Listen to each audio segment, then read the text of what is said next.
as I focused, even though there was love in it, I paid a price with my family. Because even though I thought I was doing the right thing, I put more focus on one area than what was most important to me. So hard lessons to learn. But I'm clear now.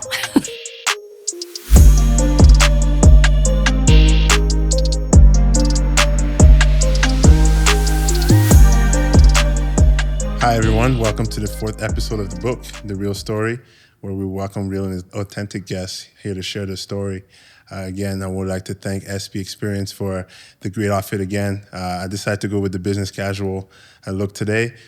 This is a brand new jacket that came in the store, so go in there and go check it out. They do an amazing job styling people. Again, Dedicated Kitchen as well. Thank you very much for always looking after my needs. And every time I need food or meal preps, you guys are always there for me. You guys do a phenomenal job at the sit-down restaurant that you have, and also with all the work that you do from the meal prep side. So if you ever need some food, if you ever need to talk about meal prep options, Dedicated Kitchen in Guadalupe is the spot to go. And lastly, again, you guys always see this amazing setup. Thank you again, Jeff and Chris. Chris does an amazing job setting this up with the lighting and the camera angles, and he's amazing at what he does. So thank you very much again for being here and setting this up for us. Today, it's a phenomenal day for me and the show because we get to welcome a pretty special guest. The fact that she's here right now just warms my heart. I met her at the University of Calgary when I was playing football there, and she had a pretty special role on the team there. So Sandra Wigg, who is the author of The Power of Great Thinking, an amazing book. Go and check it out. It talks about a lot of very interesting things that we often overlook. So welcome, Sandra. Thank you for being here and giving me the honor to speak with you today. Oh, it's a pleasure to be here with you and to reconnect again. Definitely. So thank you. No, thank you very much. And we obviously had a chance to connect again over coffee a couple of days ago, and it's like time has gone by, but our relationship always stays the same. So again, thank you so much for being here. Right away, I want to dive into this book, The Power of Great Thinking. I had a chance to be with you at your book launch. Yes. A couple of years ago.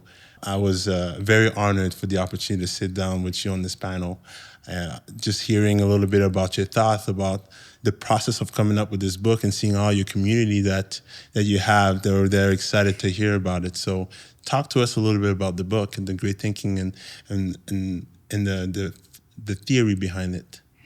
For sure. The theory behind it certainly wasn't orchestrated in any way. I really recognized after my time coaching with you guys that there was a message, there was an issue perhaps that I could see for you guys around performance. What is performance? What's healthy performance? What is performance-based approval? What happens when young men have an expectation that they need to perform at a very high level in all areas of their life, especially young men that had come from a different city to learn how to live on their own, learn how to get new friends, learn how a new team. So many expectations put on them, and the goal is high performance. So sometimes we look at high performance and think that's something, we should all be high performers. But what is the difference between high performance and healthy performance? And hence the gray thinking. When we think we're supposed to be good and perfect and performing at a very high level all the time, that's sort of the black and white. I need to be this in order to be good. And if I'm not, I'm bad. So that sort of depicts the black and white. If I'm good, it's my white thinking. If I'm not good, I'll beat myself up, and that's the black thinking. And so much of that thinking is based on a fulcrum, one point, like a seesaw, like a teeter-totter. And that fulcrum is judgment and comparison. So when we're hard on ourselves and we judge ourselves, when we compare ourselves to everybody else to get a sense of where we're at, we ride that heavy emotional up and down. Definitely. So gray thinking. If we think of taking that fulcrum, that one point that holds a beam, and we learn how to expand the base so that now our beam sits on a very sturdy platform. And when we have highs and lows, we aren't riding them as high or as low. And that platform or that base comes from asking questions, being curious, considering other perspectives versus if I don't meet this target or perform at this level, then I'm not enough. I'm not good enough. If I can look at the perspective of I'm training well, I'm eating well, I'm sleeping well, I'm keeping up on other things in my life that I'm responsible for, and I'm trusting that framework structure, my structure that's getting me there, the goals that are day by day. If I can rely on those, then I can trust that I can get there. Yeah. It's interesting because I've always learned in football, things are never as great as what they are, as what it appears to be, and now as low as they appear to be. Yeah. To always kind of stay in the middle. They say these things, but they don't always explain the process of achieving that mindset, right?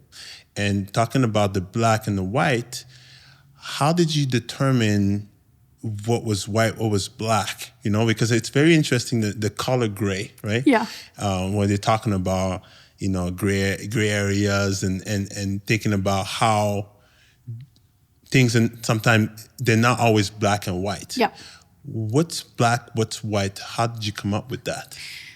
Well, I think the real reason behind that was looking at perhaps what society tells us is right and wrong, good or bad, and then thinking we need to be something in that realm of what everybody else is saying. Or when we do perform the approval, the external validation that we get, oh, then I must be good.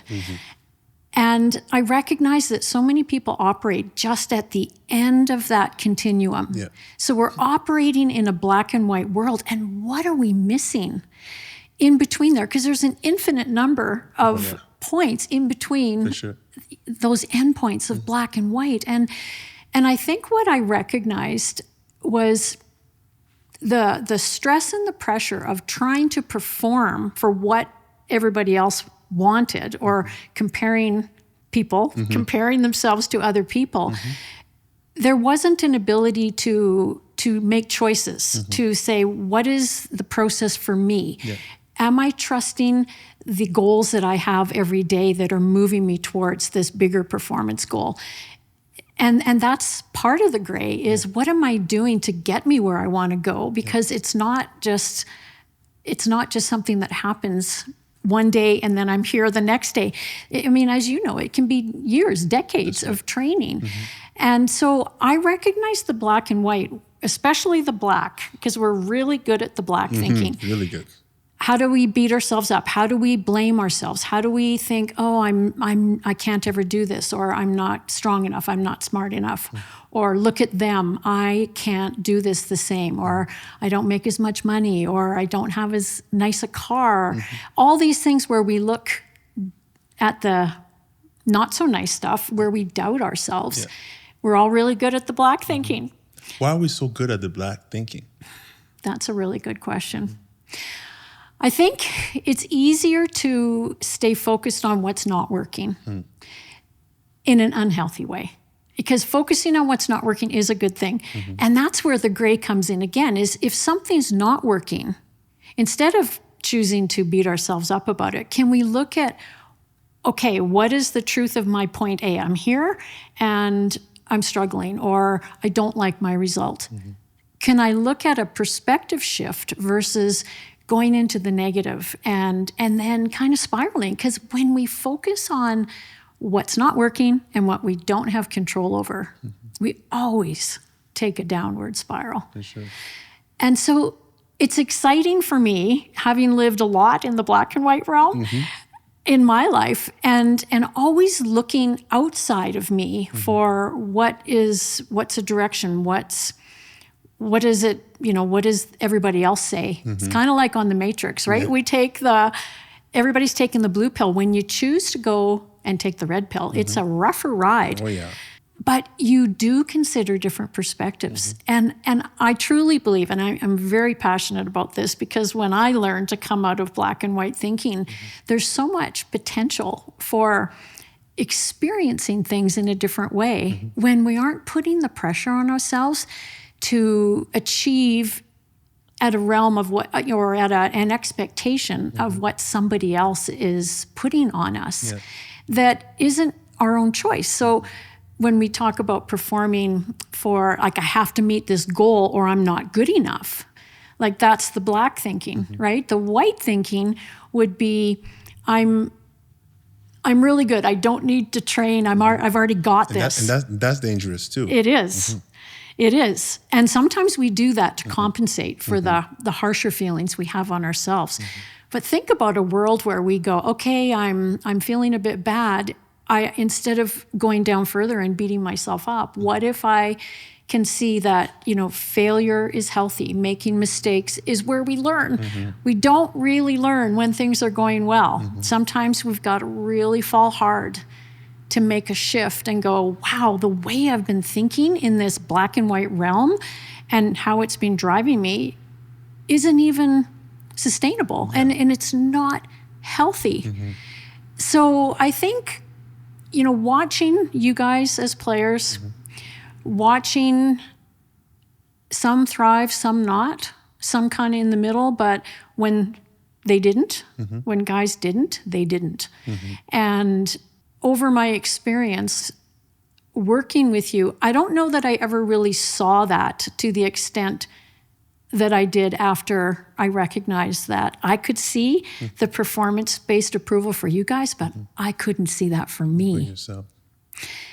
And when I recognized I was in the same cycle, even though I could see it and I recognized it, I had to fall really hard too, to recognize that this performance-based approval, this external validation scenario that we live in our culture, is so damaging. And you talk about, you could see that in yourself because you also you like to do things at a high level. I do. And we've, as a team, we've always appreciated that. You like to do things at a really high level, and you're very disciplined, and you also like to teach things in a way that's empowering. And to do it at that level, you have to have that sense of wanting to be better and always wanting to improve. But we also, I'm really happy that you're here because we live in an era, especially for these young athletes, that validation becomes everything, right? The social media world, the comparison. At the time where I was growing up, it was kind of the beginning of that in the Facebook, and it wasn't as big as it is now. And I often see young athletes, young male and female athletes, going through this period where validation is everything, right? How do we help these kids navigate this world? Because I don't think social media is completely bad, because there's a lot of great opportunities that come with that. But how do we help them navigate this world so they can learn how to use that to their advantage, but also learn that that is not everything? Yeah. That's a really good question, and it is a really big issue as well. And I really believe it boils down to understanding identity. Understanding also our influence on other people. And for each of us, our journey in life is really figuring out what is that identity and how do we leverage, I'll use your word there, leverage our identity when it's moving towards a worthy ideal, when it's moving in a direction where we are driving it based on a really good understanding of our true identity, not our false identity, not what the world says, power, achievement, striving more, running through the finish line and not even noticing. That's right. And living in that stress scenario. Yes. So helping young people determine their identity. And you're an athlete, but that's not your identity. Mm-hmm. That was at a time your choosing in school, then your vocation. Understanding that difference for young people, social media has a place. If I need to get my identity from social media, from that external validation, I'm putting all of my power outside of me. I'm putting my emotional well-being outside of me. Yeah. I'm putting my expectations on other people to be happy. That's right. And that is not sustainable, nor is it a healthy formula for being self-regulated, being grounded, being joyful in our everyday choices, and being able to even handle failure or when things go wrong. Because when we're looking on the outside is, okay, I need all this validation to feel good. And then if I make a mistake, all the outside, it's not going to help me. It's been an artificial support system. Yes. So true identity, helping kids see their value in, doing things like setting small goals, following through, feeling confident, gaining their confidence from saying, I said I would do this and I did this. That's right. Doing what we say, having an amazing relationship with our own word, not letting ourselves off the hook. And then at the end of the day, acknowledging, like, wow, I set a goal, like even little things for students, like I kept my room organized. I did study for the amount of time I said I would. And I also chose some time to connect with friends. Yes. And then I did my training and I was responsible for everything I said I would do. Yes. And guess what? We feel good. We've now created confidence all on our own by doing the right thing when no one's looking, following our word, and also following our conscience. Yes.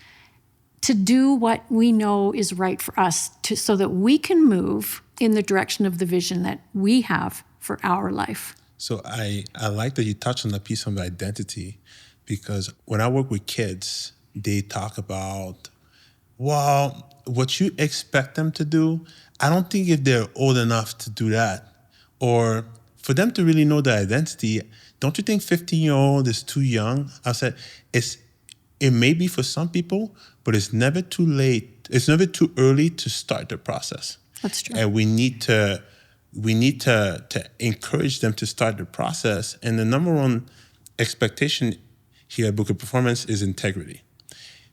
Do what you say you're going to do, the way you said you're going to do it. Yeah. Be where you're supposed to be, wear what you're supposed to be wearing.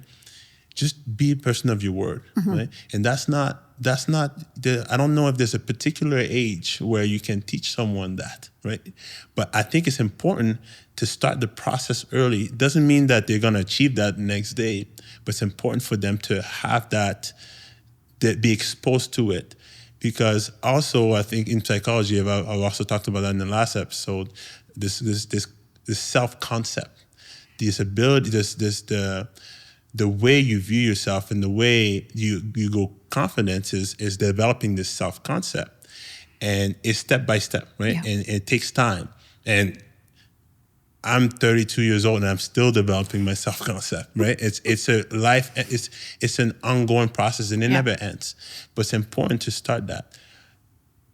In your experience working with young athletes, adults, what is the best way to introduce that to someone that may struggle? You know, sometimes you present a concept to someone and they buy into it and they just go for it. But sometimes, a lot of times, it's not like that, right? You introduce that, and then there's a lot of roadblocks. What is a way that you've used before to encourage someone to build that self-resilience and not relying so much on validation? It's not an easy process, and like you said, I'm still working on it too. I think one of the components of that is, and you touched on this earlier too, is we expect perfection.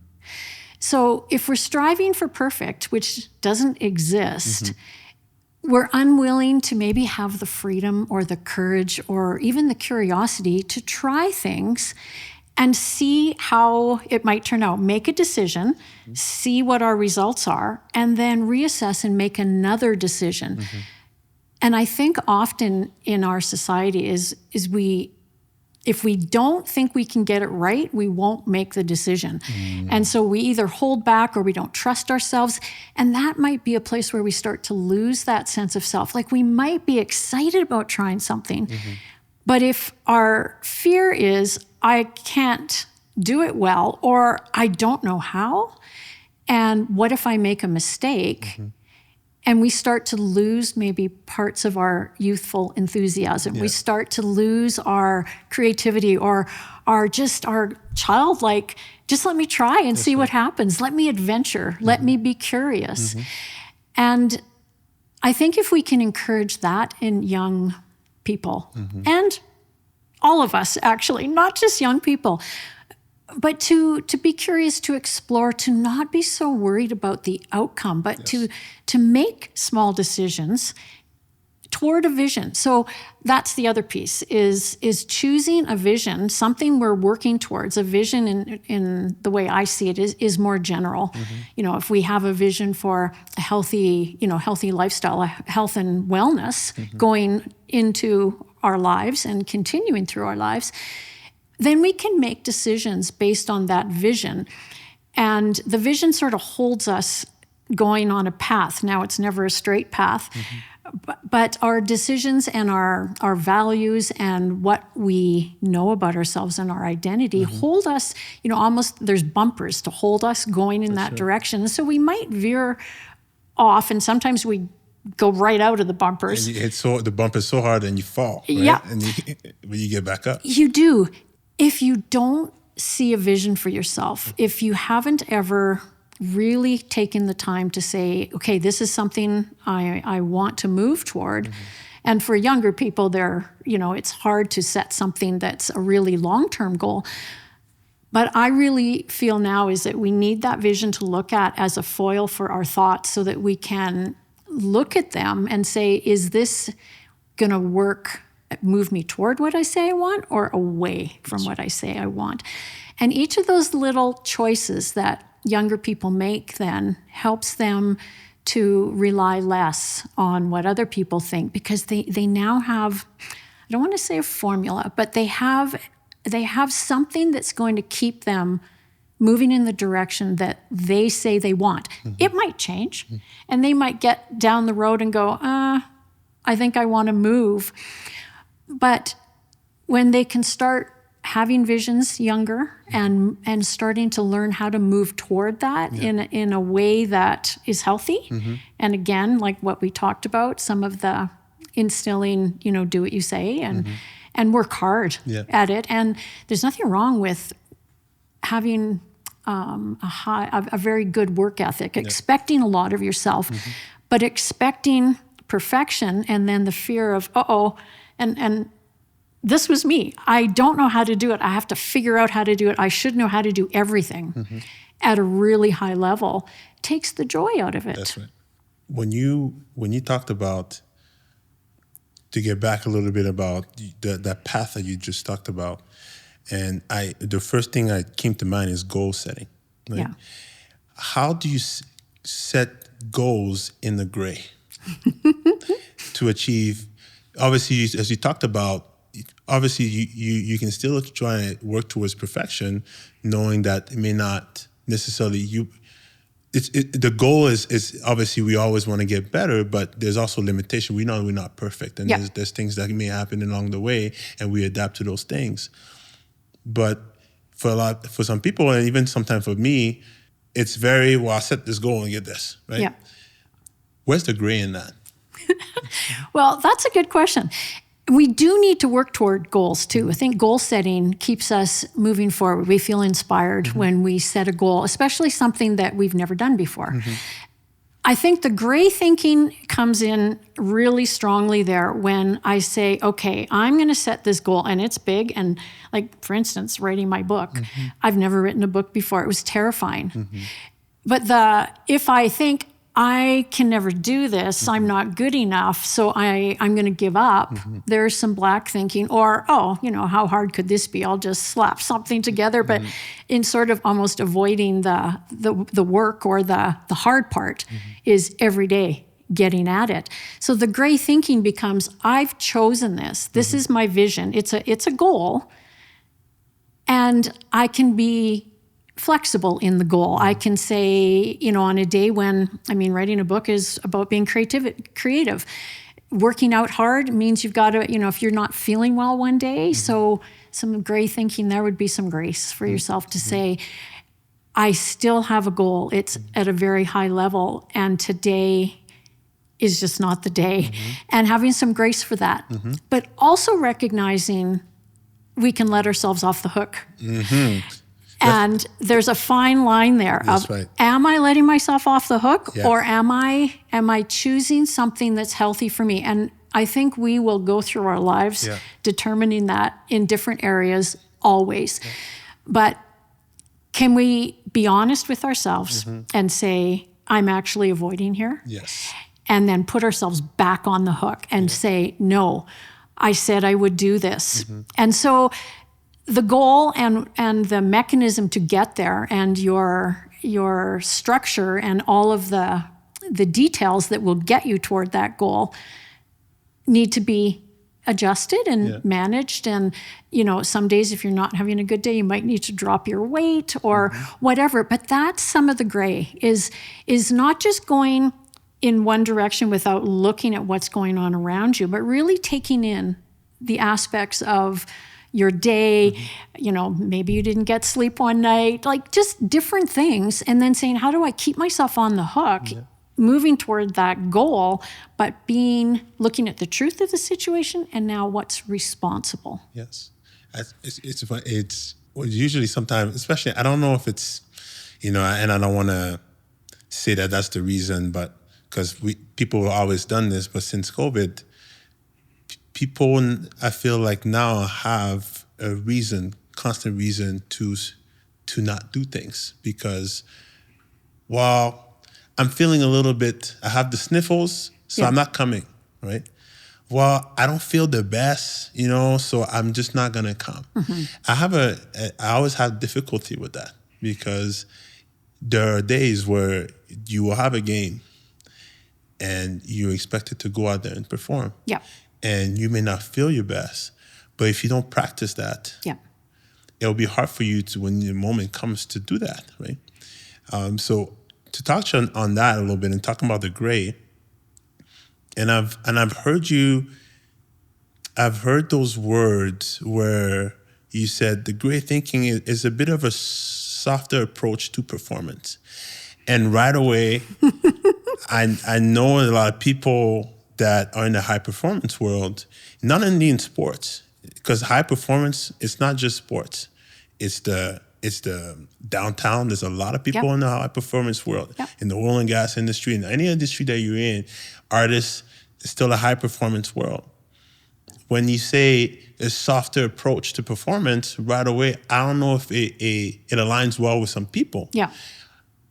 What would you say to them to make them understand what you mean by softer approach to performance? Okay, that's a really good question, because it sounds counterintuitive, right? And right off the bat, even whatever it is, whether it's athletics or work or whatever, we do want to do our best. We do want to strive to be the best we can be. And sometimes, though, that overtakes, and that's all we see. And if we overlook self-care, if we overlook proper eating, if we overlook the things that allow us to thrive at that level, to perform at a high level, because all we can see is, I have to get that. That's where I think maybe soft isn't the right word, but maybe there's some grace. There's some space in there for flexibility. And I do believe that creates resilience, right? Like, where can I be true to myself, not let myself off the hook, but have some gray in this, so that I'm not hyper focused on something at the expense of everything else. That's right. And I think we pay the price there when we are super focused on performance and achievement and external validation and basically performance-based approval. And that drives us And we miss out on things. We miss out on things that are important to us because we've gotten sort of that, I don't want to call it wrong thinking, but it can consume us. Yes. And then sometimes we look back after and go, oh, wow, what prices did I pay for that? And I see that in my own life of, thinking I had to push at such a high level and, task after task and more to be good or to feel like I'm doing the right thing. And there were some big prices to pay for that. And I didn't get it. And now when I can choose high level goals, choose performance, and then from a place of how do I get myself there versus I have to get there. And I think when we set a goal and say, I have to get there, we're coming from a deficit already. I'm not there. Of course, we're not there. But if I set it as a vision and say, if I take these steps, I can reassess and see where I'm at, see if this works, see if I'm on that pathway, see if my bumpers are moving me in the right direction, and continue to choose or be empowered to take the steps versus, oh no, I have to do that, which is almost like from a place of panic. That's right. And we aren't effective in that. And it also takes us out of recognizing what's going on around us because we're kind of in a bit of fight or flight. That's right. The one thing I liked about your explanation of the gray is you talked about this hook, right? And I feel like being able to find that hook that brings you back to the goals that you set for yourself is there's a lot of strength attached to that, right? And I feel like when there's a lot of black and white thinking, there's some people that can excel doing that and they can just stay in that either for a short period of time, for a long period of time. There's a few people that can do that, but they may not also tell you what they go through, deep inside. But I feel like when we always in the black and the white, we lose a lot of soldiers, right? Yeah. We lose soldiers in the process because they don't, when they left themselves off the hook, it's done, it's over. You can't come back, right? Because you didn't do what you set up yourself to do. So I appreciate you share that the grace is not necessarily a softer approach, it's actually an empowering approach, and empowering people to actually continue and thrive in what they want to do and just have a different mindset to that. So thank you very much for sharing the thoughts on the book, because I think there's a lot of value to this book for a lot of people. And when I've heard your story about the book and you talking about it, I really resonated with that with me, because I'm a creative thinker, right? So I often live in the gray. Yeah. Through my experiences, I've also often been guilty of it's either one thing or the other. There's no in between. It's either you get it or you don't get it. Yeah. And it's challenging to live life like this. But one thing that I'm now a father, and my son is 20 months old, and I'm starting to navigate the world of parenting, right? The mom and the dad, and this concept of attachment. And in the process, we're learning that there's two roles, right? And those two roles are very important. And I'm not saying that a single mother or a single father can get the job done, but I still believe that there are two roles that the kid needs. And growing up, we have that role. Growing up, we have for most people, some people don't, and we're raised to have a mom and a dad. And then we get to the world, and we often challenge to focus on one thing more than the other. And when I got to the University of Calgary, this was my first time away from home. I was 19 years old. I actually did not even do a visit. I literally packed my bags, told coach I was coming. Yeah. And here I am in the western part of the country. And I come from a different world, right? I'm from Quebec, where it's very, Montreal is very crowded, a lot of people, right? There's a lot of different cultures in there. And you learn that there's a lot of gray in life, just because of the amount of people there and there are a lot of different ways of doing things. And when I moved here, it was a bit different. I had to adapt to a new world. And I'm happy that Calgary is now a home for me, and I love this city, and the city has brought me a lot of good. But at the time, like you said, at that age, sometimes people come from different cities. It's hard to navigate, and I'm 19 years old. And my parents I'm grateful for my parents. They've taught me a lot of great things in life. They a lot of values that I still live on to this day, and I love them.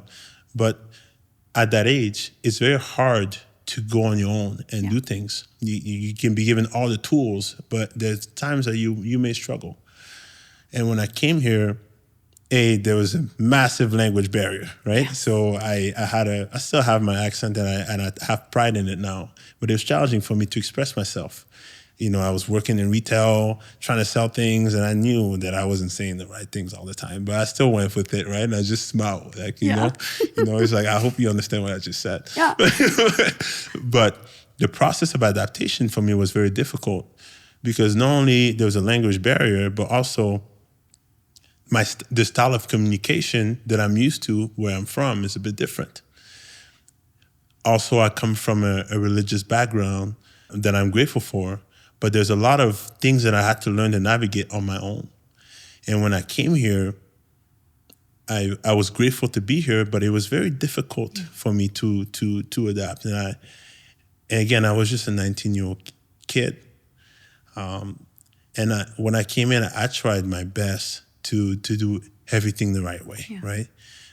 Being at the right place at the right time. And I was not perfect at it. And I remember even when I got hurt, my first game of the season, I got hurt. I made a promise to myself that I was going to stay dedicated to the team. And I don't know if you remember that every practice, I used to wear my full equipment with my boot on and went to practice with the guys every day.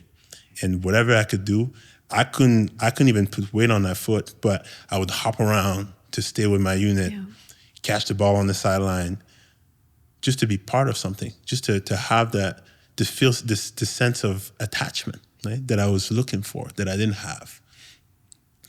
And this process for me was very challenging, and it was very painful, because a lot of things happened in that process, where I also had a friend at the time that was staying with me that came all the way from Montreal. And that's a friend that to this day, we're still really close. And we've been friends since grade 8. Wherever you find, his name is Jacob. Wherever Jacob is, you find me. I'm always with him. Yeah. Wherever we were, we always stuck together. At lunchtime, we were together, always together. And he meant a lot to me. So when he came to Calgary in hopes to be on the team, certain things didn't happen the way it needed to happen, and we had to press that on pause, and he had to go play somewhere else. And he tore his ACL the first day he went there.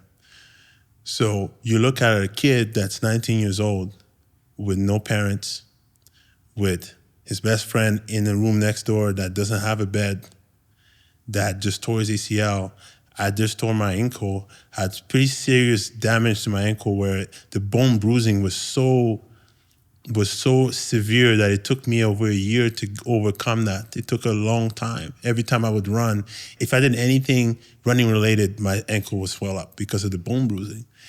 So here I am at 19 years old by myself with my best friend, who also tore his ACL. I just almost completely, I was a 3rd degree high ankle sprain. I was supposed to be out for the season. And when you add to that at that age, in my faith, I'm LDS, people are supposed to go on missions. And going on a mission in our faith is not the end all be all, but it's very important, because we believe that there's a lot of things that you can learn in that, and a lot of good you can do in that. But I've always struggled to follow all the things that would allow me to go on the mission. And that was very difficult for me. And that's not something that I shared a lot with people. People just didn't know I didn't go on my mission. But is the reason why I was at Calgary is because I couldn't go. I was supposed to go the year before, and things got delayed because I had a difficulty doing the things that I needed to do. So now here I am with my best friend next door, and also my brother that actually came all the way from Idaho. He had a little bit of a break to allow me to navigate the world so I can go on my mission after the year. But as the season go on and the injury goes, and I'm still trying to navigate what's going to happen with football, I was a bit lost. Yeah. I came to Calgary to ball. That's all I came to do. I didn't come here because I knew people. I came here to play football. But you remove that piece from me, and I still these expectations like we talked about, and I also have those religious expectations on me. For me, that year was very damaging because at the end of the year, as I was going through this process, I realized that maybe, this mission is probably not for me. And when I made that decision, I had to face my mom. And for me, that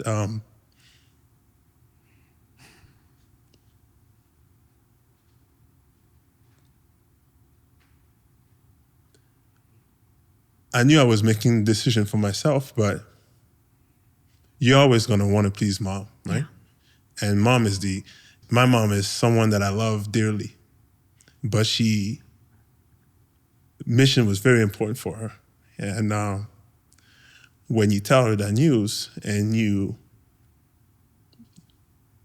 she's crying, and then your dad's calling you that your mom's crying, and I'm not there, and my brother's mad at me because I'm not doing it.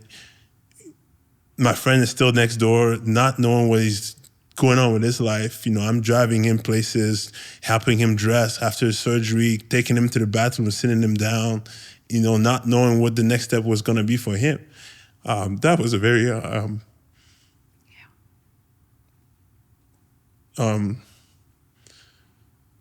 that was a very difficult time in my life, at a point where I didn't have a lot of tools to navigate this, right?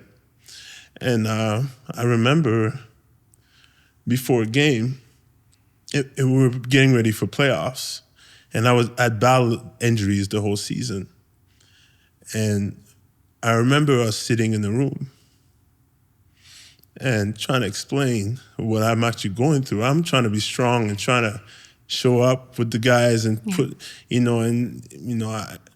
there's a lot of question mark about me not playing and why I'm not playing, and people questioning my character and all these different things where they didn't know what I was going through. And I was looking for a person to speak to. And I asked Coach to sit down with me, and then you came in the room. And at that moment, I explained everything that was going on. And the response I got was, I need to know if you're ready to play or not. That's what I'm focused on right now. Are you ready to play or not? If you're not ready to play, you got to let me know right away. But we're getting ready to go in the playoffs, and we're going to win this Vanier. So are you playing or you're not playing? Coach, I'll find a way to play. Good. Coach left, but here you were.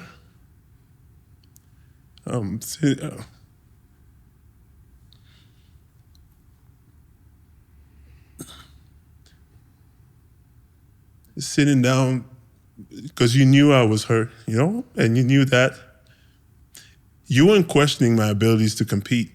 You know who I was. But I was lost. Yeah. And we talk a lot about the success that the program has had in the last decade and since 2009. And we always talk about one person. And I have a lot of respect for this coach, because this coach has brought a lot of things out of me, and the competitiveness and the lessons I've learned. And he's done a lot of things for me. And I'm always going to be grateful for Coach Neal. Coach Neal is a phenomenal coach. And wherever he's gone, he's had success. at St. Mary's, at UC, and now at UBC.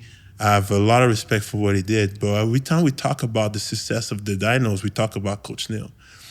But we don't talk about you. And for me, I want people to know the true impact that you had on this team. And you were always kind of there, for us, but you were always in I wouldn't say the shadow, because Coach Neil always put you in the forefront. And whenever we have an issue, go see Sandra, and empowered you a lot. But I don't think it was valued enough.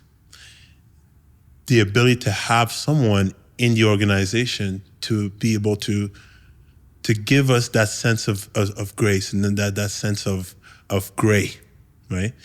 Because I think in the high performance world, we forget the gray piece a lot because we're so attached to the results. Yeah. And the reason why I brought the concept of attachment is you raise young men and young women with both energies. Yeah. The feminine and the male energy. And they're both extremely valuable. But then we get to the high performance world, and you're asked to suppress one, to put one in the forefront a lot. And I'm not saying one is bad or one is worse. And I just think there's two values of both. There's great things in both. But I think that the value that you brought to the program and the balance that you brought was so valuable. And like we talked about, saving soldiers, saved a lot of soldiers from failing and falling and never getting up, and which allowed them to have success down the road. Maybe not in football, but in other places in their life because you were there. And I would like you to kind of share your experience a little bit of navigating this world with us a little bit. Wow. Well, emotionally brought to this place. Thanks for sharing your story. And I certainly remember that day, you and I sitting on that bench. That component of nurturing, caring, compassion, I didn't recognize the value of that maybe either. And perhaps some of that is, well, I think it is innate. I'm a mother and now a grandmother too.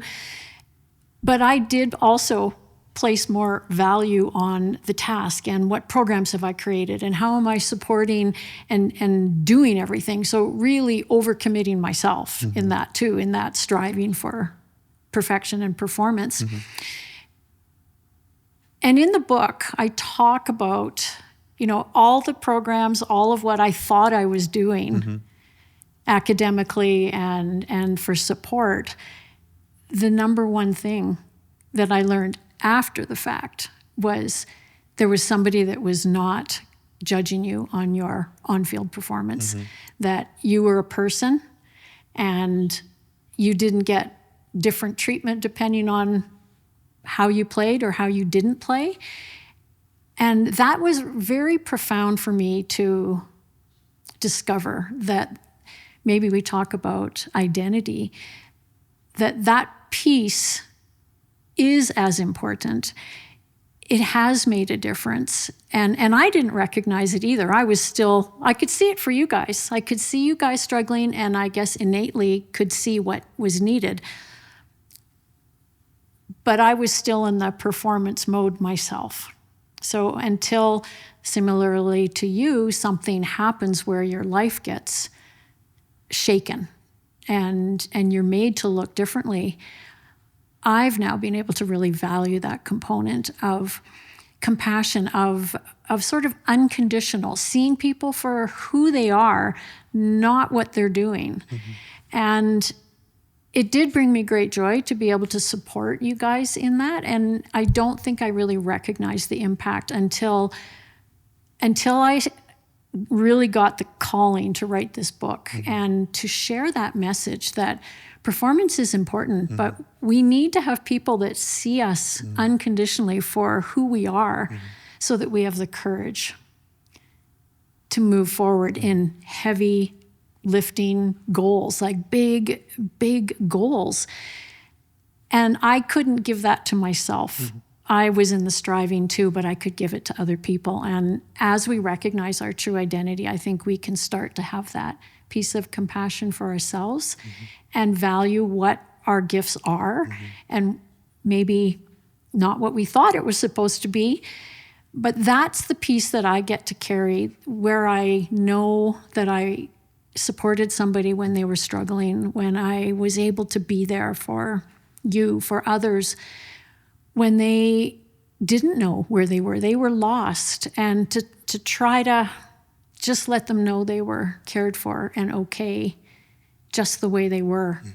And who would know that that would be, in our world that says we just have to achieve, and we need to be so strong, and we need to suck it up all the time, to be able to let go and say, I'm not okay. And I don't know where I am.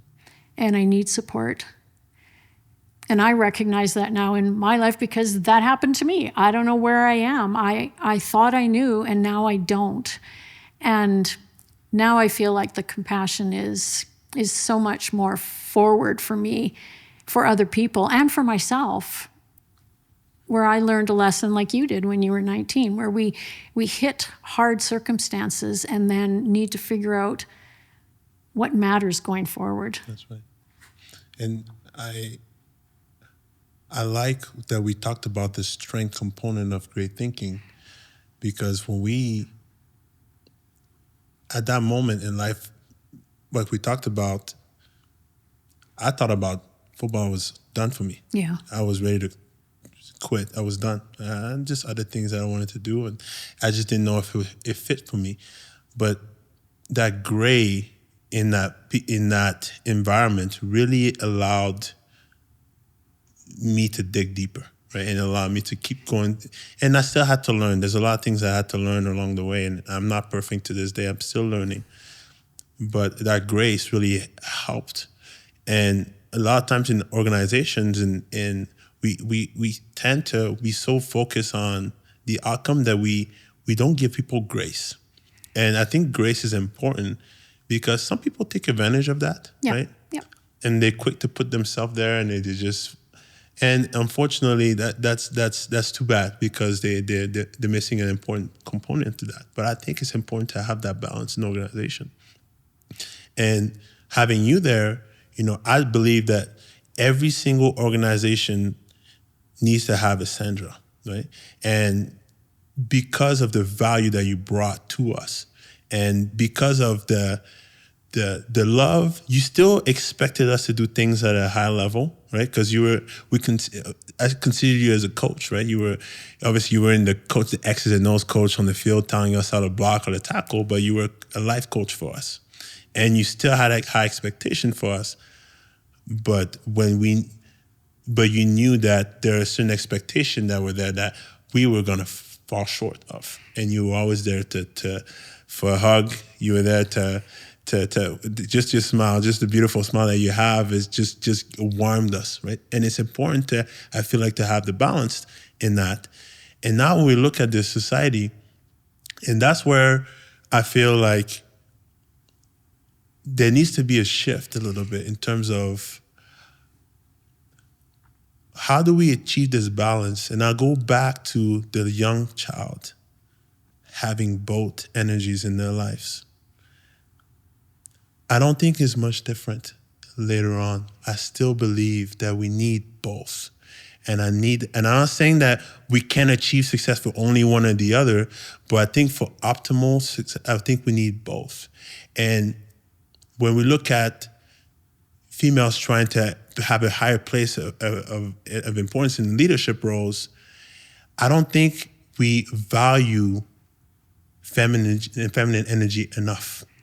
I feel like we try to paint a picture of what leadership needs to look like, but I think if we combine both and both are put in the forefront and we value both, I think we can achieve a higher level of success, right?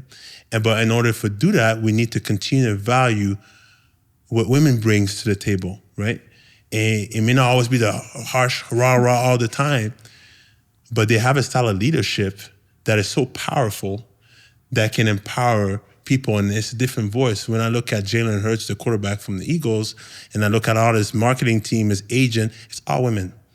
And one thing he said in an interview, he was like, he said, why are you guys asking me why my agent is a woman? Well, it seems like you only surround yourself with that why. It's like, I already have this perspective. I need another perspective, right?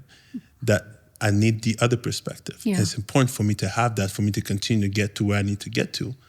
And I'm not saying that it has to be a man or a woman.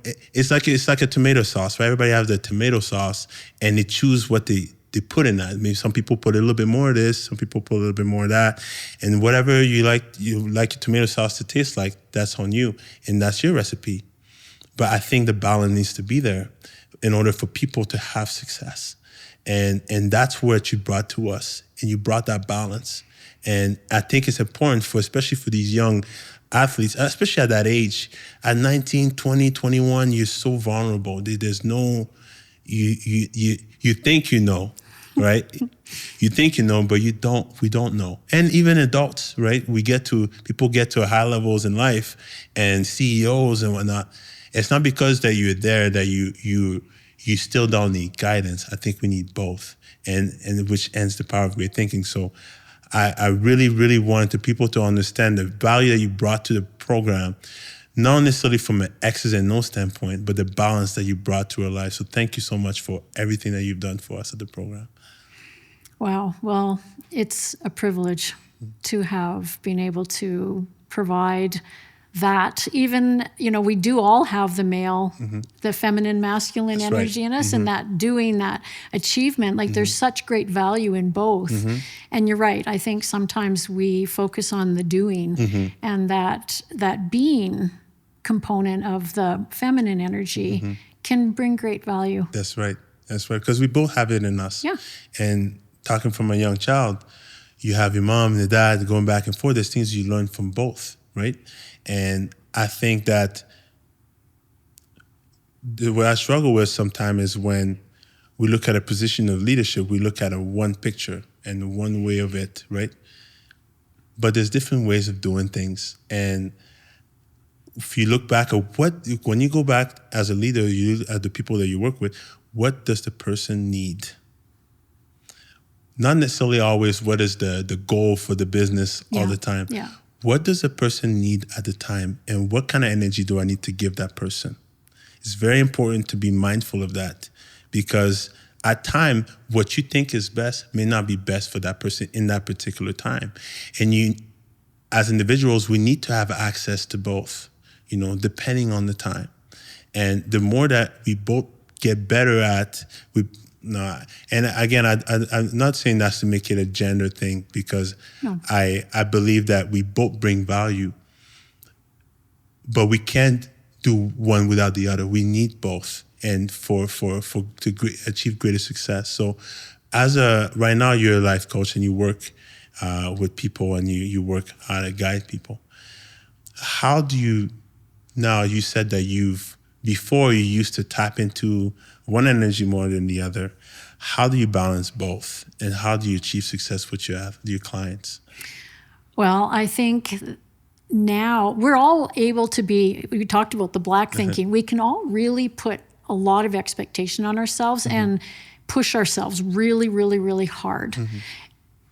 Can we do the opposite? Can we allow ourselves, like in our relationships, can we allow ourselves to be vulnerable? Can we allow ourselves to slow down, to focus on what's right in front of us versus our goals, and always striving to be doing something? Can we relax into communication with people in our lives? Can we prioritize connection? And when we're healthy in that realm, we've got a whole lot more energy to move towards our hard goals. And without that balance, without taking time, we are wired for connection. We are wired for love. When we take time for that and we fill ourselves with that, now we're inspired to go forward, and we've got the energy to move into the difficult stuff. And when we aren't doing that in our relationships, when we're focused elsewhere, what happens? We start to pull away. We are not focused on that connection piece. We're focused on achieving. And that's the game, is how do I balance that? How do I value what I get from my relationships and what I want to give to my relationships so that I can be the best I can be to go for those goals? And, when we look at that, especially with young, I always kind of go back to the young athletes because there's the people that I work with. Yeah. When I look at them, we all have this sense, like you said, we all people that human beings are that they have this innate need of connection. They need to connect, right? And go back to this attachment piece. When people are part of an organization, they always have. There's something that they're attached to, right? They kind of, it doesn't matter what it is, right? Depending on the person, they're attached to something. When you work with your people, what do you feel like allows them to connect with you as a person? Well, I think I'm pretty raw and vulnerable about sharing my own mistakes and sharing my own learning and really using my own experience as a place of connection. Is you're not alone.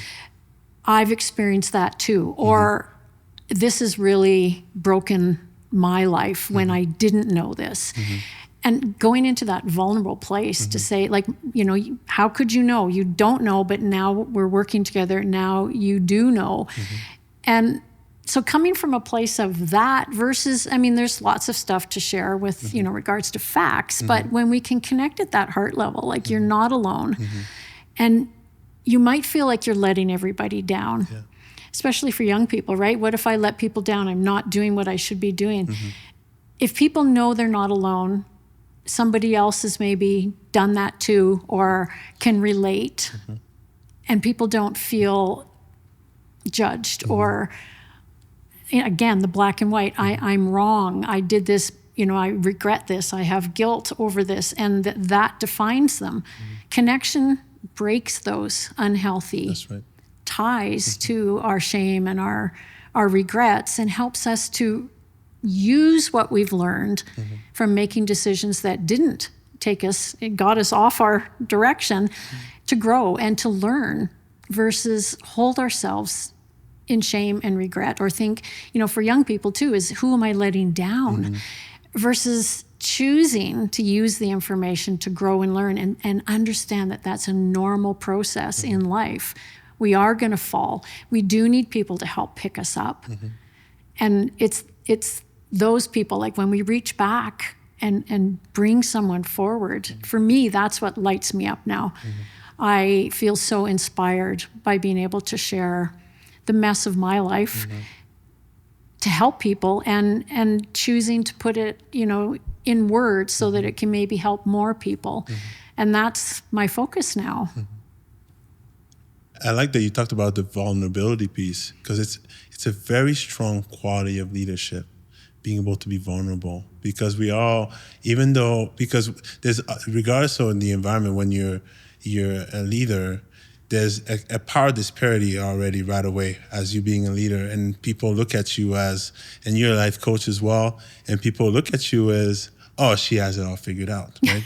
Which is why she's doing what she's doing. Yeah, no. He's the coach, or she's the coach, right? That's why they're there. So they must have everything figured out because they're in that position. But we're all human beings, and we're all imperfect beings that learn every day. And we strive to get better at things, but we fail a lot. And being able to share that vulnerability allows you to connect with people and show your human side a little bit. And I think that's how you grow connection and through stories and failures and whatnot. So how do you go about sharing? Because some people have a hard time sharing their experiences, right? They have a hard time sharing because they feel like this puts them in a position of weakness, or they have a hard time verbalizing certain things. How to best show vulnerability as a leader?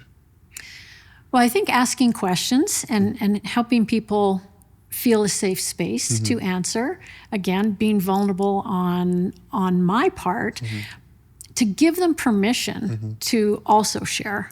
So sometimes that is the leadership role, is to share something that would let that person know that, oh, okay, this isn't about only me showing my best side. It's about truly wanting to connect with another person and creating a secure, safe place so that people have permission to go where they may never have been able to go before, or to stop stuffing stuff down and trying to be strong and hold it all together. That safe space, and that only comes when there's that true respect for each other and an understanding that the only way to grow is to look at where we're at and figure out vulnerably what didn't work and how do we utilize that to go forward in a way that isn't about pushing ourselves toward a goal, but looking inward and really looking at what choices have I been making and why have I been making them? And how do I adjust that to actually move toward the vision and become, we go back to identities, to really live in the identity that I was created to be. Oh, thank you for sharing. This has been a great conversation, and I know we can go on and on because there's a lot when you talk about great thinking, there's a lot that comes to that. And I'm happy that we had an opportunity to discuss this because I think that as leaders, we always have to look at ways to get better to make sure that the people that we're serving, because I think as a leader, you're serving others, how to best serve the people that we're working with. And at times, as leaders, we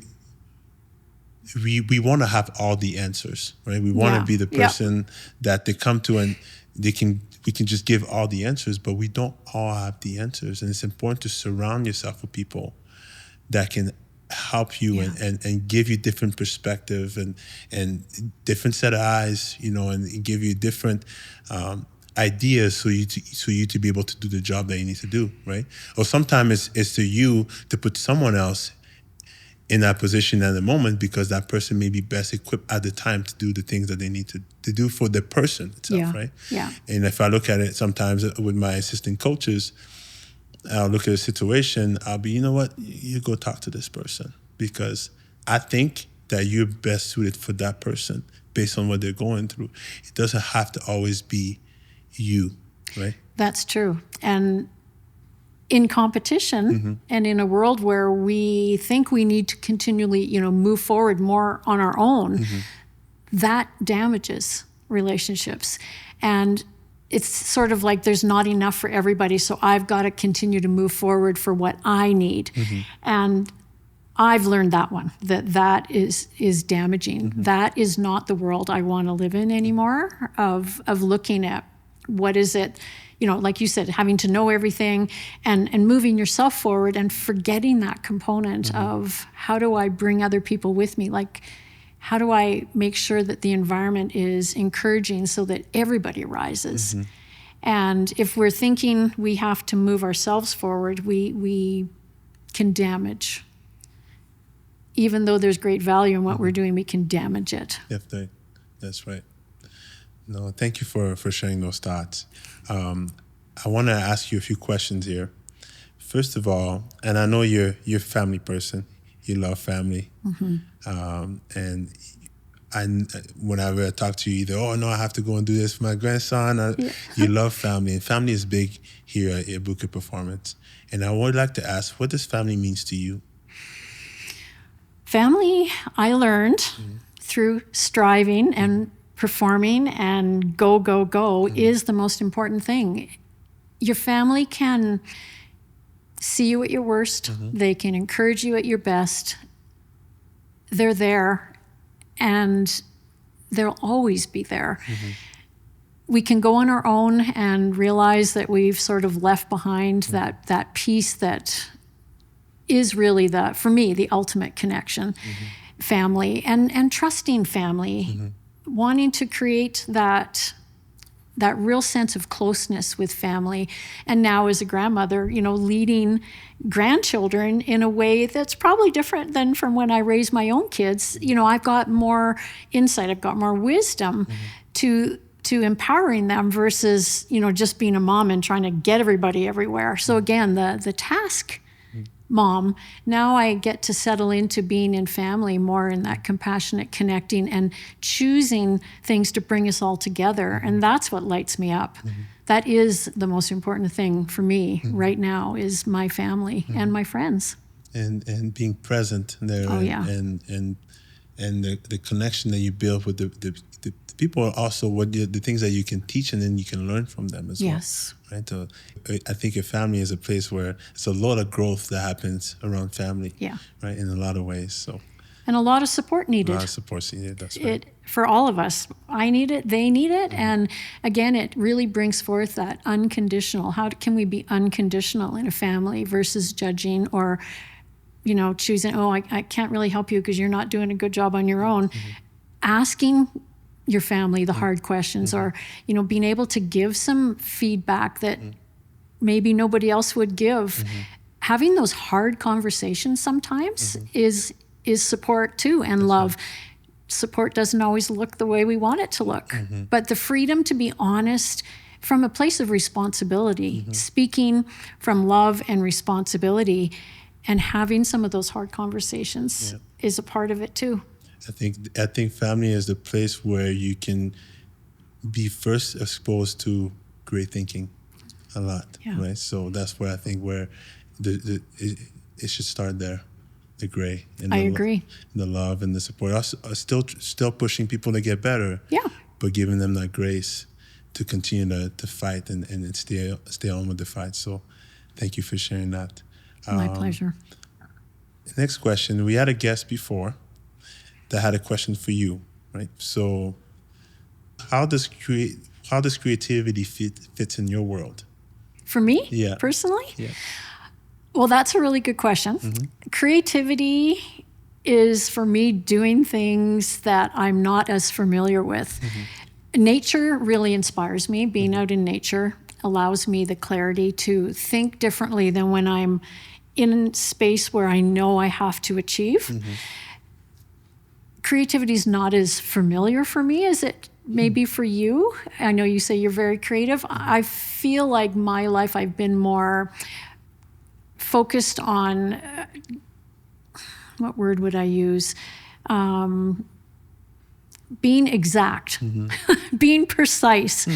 And the creative flow now is more of my identity that I didn't even recognize, like being creative and learning new things and not being afraid to not learn it because I should know it. Like really taking the restraints off of what might be possible and having fun with it, like childlike with it, playing with it, embracing it, getting curious. That for me is where the creativity is really coming. Being able to do something, I'm a real math science person. That's an organization. And then to be creative and choose to allow a message that was, I could hear it. I could hear it in my head, and so inspired by working with you guys and taking that risk, like trusting, having faith that moving forward, how my intuition was wanting me to go and saying yes to that. That's creativity for me. And intuition is the word there that allows you to explore certain things about yourself that even though some people may be more on like logical, calculated side, they still have a little bit of creativity in them, and vice versa. But you need to be able to trust your intuition and not necessarily, again, be in the black and white all the time. Allow yourself to be in the gray to be able to explore that intuition. So. And to me, that is the gray. What's possible versus what am I supposed to do? Or what's right or what's wrong? What does society say? What's possible for me, for you? In that realm of gray thinking, can we make one decision, take one step, and then reevaluate and look around and say, oh, okay, I could take another step, or no, this doesn't seem like the right step for me. I need to go a different direction. Yeah. That's creativity. That's right. In the gray realm. That's Thank you. Last question for you. There will be a guest next week that's coming in. Okay. And I would like to give you the opportunity to ask the person a question. You don't know who that is, Okay. but you get to ask them the question. So what question would you like to ask that guest? Oh, okay. So I don't know who it is. Mm-hmm. Where in your life do you allow yourself to let go of doing and thinking what else you might have to do and just be whimsical? Whimsical.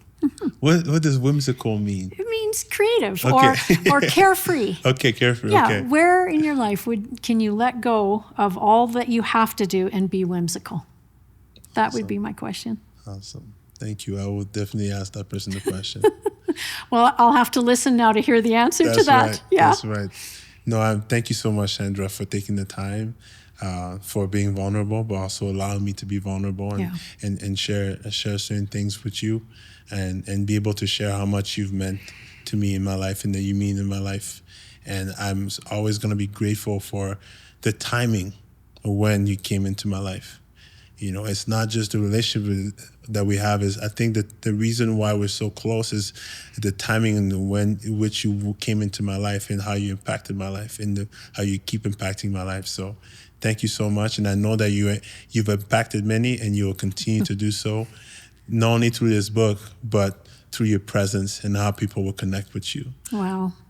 Well, thank you. I feel so grateful to be able to overflow the new learning, the new me that is now so enjoyable. And thanks for saying how much impact that I had in your life. I know we've stayed connected, and it is through that trust and that unconditional connection that we did create, 10 years ago. Yes. And that has sustained us. So that's testimony to connection. Definitely. And community. Yes, right. And we're not done yet. So no, we're not. We're still gonna be connected, and I look forward to see what you come up with next. And I'm always your biggest fan. So Aww. I'm very proud of you, and I hope that all the audience, people that are watching this show, get a chance to experience the power of great thinking, because it's a beautiful place to be in. So thank you. Thank you very much for tuning into the 4th episode of the book. Sandra is a phenomenal person, and we're very grateful to have her here. And I hope that you enjoy this conversation. And I look forward to connecting with you guys in the next episode. Thank you.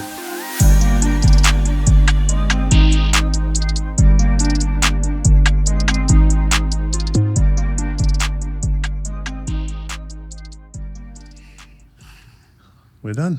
Wow.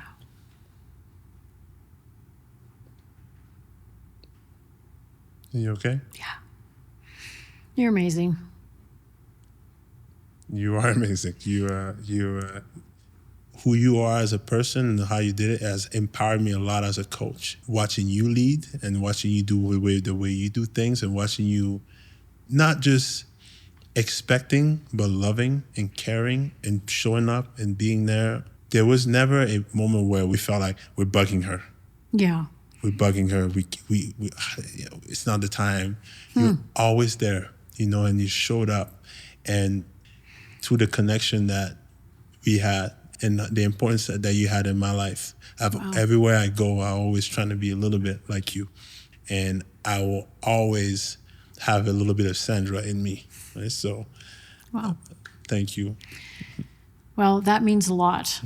That means a lot, because as I focused, even though there was love in it, it was still high, like achieving. And I paid a price with my family, because even though it was that I thought I was doing the right thing, I put more focus on one area than what was most important to me. So hard lessons to learn.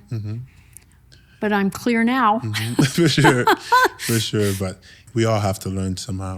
We do. And that's the beauty of life. And that's also the beauty of people seeing you fall, but not only seeing the fall and seeing the person in the fall or in the rise. And that's what I have learned the most in life, is that if we judge, we will be judged. That's right. And how do we see the whole person, the good, the bad, and the ugly, and encourage them to continue to move towards those visions in their life so that they can experience peace and joy and fulfillment, and just, looking around at you here now and remembering you at 19 and all the growth you've had and the steps you've taken and the disappointments, and look at you continue to move toward the vision you have and being in your true identity. It's a pleasure for me to see. Thank you. It's scary sometimes. Yep. Very still scared. I'm still scared. I get it. To move forward, sometimes you have to be vulnerable, right? Yeah. And it's a place of vulnerability, being in front of cameras. And I'm grateful that I have the opportunity to do this, because I've made a lot of mistakes, right? But I'm still here today, fighting the fight and still trying to deliver a message. So me too. Made a lot of mistakes. And still having the courage to share a message too. So thank you for trusting me and having me come. Oh, no. There was no doubt.